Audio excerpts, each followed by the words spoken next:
Wel, cyfle nawr am sgwrs gyda fy ngwestau heno, sef Matthew Jones fan hyn, awdur y llyfr The Lions Rugby Quiz Book. Croeso ato ni, Matthew. Heno, sy'n ti? Fi'n da iawn, diolch i ti. Ydw, gret. Gret. Wel, cyn i ni sgwrsio am y llyfr yma, dewch i ni gael chydig bach o dy hanes di te. Right. Wel, ynglyn â'r llyfrau, dechreuais i nôl yn 2008. Ar y pryd, o'n i'n wylo am rhywbeth fel anrheg nadolig i'n dad. O'n i'n meddwl, beth mae dad yn lwco? Mae'n lwco rygbi, yn lwco quizzes. O'n i'n meddwl, wel, ai'r siop leol a prynnau llyfr quiz i fe, a rygbi Cymru felly. Eis i'r siop, a ddim byd ar gael. O'n i'n meddwl, wel, os mae ddim byd ar gael, mae cyfle bach fan hyn felly, neu cwbl o ginogau felly. So, eis i mlaen, ysgrifennes i fe, wedyn, roes i galwad i'r lolfa lan yn Talabont, a wedyn si, wel, fi wedi ysgrifennu'r llyfr un ar rygbi Cymru oedd ar y pryd, nôl yn 2008, a wedyn, wel, hwnna'n swnio'n gret, newn ni gyhoeddi fe. Coeddon nhw fe, nath ei werthu'n dda, so dethon nhw nôl ato fi, byddi 6 mis ar ôl ni, wedyn nhw, ti eisiau gwneud un arall? So nes i'n wedyn ar fel chwaraeon Cymru, wedyn nethon ni mlaen at y rai gwahanol ynglyn â'r 6 gwlad, ac yn y blaen. A blwyddyn hyn, wrth gwrs, gyda Llewod, mae'n bant i Zela Newydd, a amser perffaith i wneud un ar y Llewod, a nybys i dy ti fan'na. Ie, yn union, amserol iawn. Ti wedi bod yn gall iawn am hynny. O'n i wedi meddwl amdano fe llunos. Ond mae rhaid mi ddweud, ni wedi bod yn cael lot fawr o sport yn y swyddfa heddiw, yn enwedig gyda Roger Gomer, Mr Rugby i hun. Mae rhaid bod e'n gwybod yn gwyd. Ydy, mae e.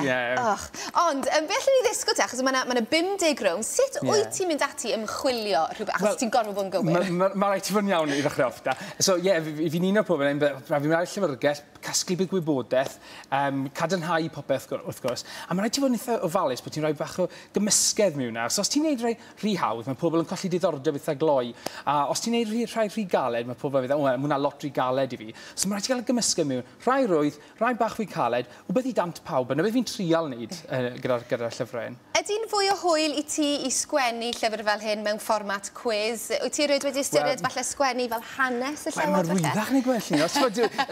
Roi nhw mewn i fformat quiz, mae'n dda rwydd. Os byddwn ni'n gwneud un felly fel hanes ac yn y blaen, felly mae eisiau ti fod yn well awdur na felly beth i fi. So mae'n ffordd rwydd o wneud e, ond mae'n ffordd rwydd o roi lot o wybodaeth mewn i llyfr eitha bach. So ti'n cael lot fawr o wybodaeth heb goffa darllen sio gymaint o fel didalennau yn y blaen. Ond mae'r llyfr, mae'r cwestiynau mynd nôl i 1888, felly mae eisiau bod chi'n dipyn o arbenigwyr ar... Wel, mae cymysgau yna, mae rai hen, mae lot o rai lofau newydd at dant pawb, wrth gwrs mae nhw'n aml ddewis o ran helaeth yn nhw, so os ti'n mynd yn rhy bell nôl, mae dewisiadau yna i wneud y bach yn hawddach i bobl. Ydy, yn sicr. Wel, mae'n syniad gwych, y lolfa 4.99, pris resymol. Mor rhan yn gwe. A rhywbeth perffaith i ddarllen trwy dda cyn y gig gyntaf na ddisadwn yn fe. Wrth gwrs, os mae dim byd well i wneud, 20 munud hwnna, sport i bawb. Ie, diolch Matthew, gwni sgwrs arall yn y man.